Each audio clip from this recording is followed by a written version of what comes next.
Oh, don't worry. They know to like, follow, and subscribe. Everyone wants to empower their healing.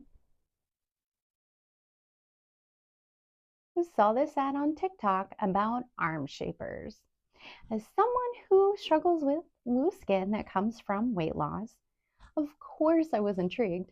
This is Estelle, and today I'm going to break down what arm shapers are, how to use them, and if they're even worth having, all from the expertise of a medical massage therapist. Arm shapers come in a few colors. I see beige and black the most. They are stretchy and breathable, designed to cover most of the upper arm. The idea is to help your skin defy gravity so the body can heal it, or to help with weight loss. I'll be blunt. I did this with a skin healing cream every day for 6 months and only saw a centimeter of difference. I've seen more progress faster from gentle movement and intermittent fasting than this.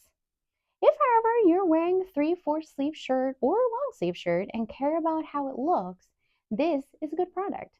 It does make your arms look slimmer and tighter while the other healing tools are doing their thing. It does get hot though, at least for me. Works better in cooler environments or if you run cold. I give this tool one thumb down. If there's a product you want me to review next, leave it in the comments. Thank you so much for watching. Comment below if you have any questions.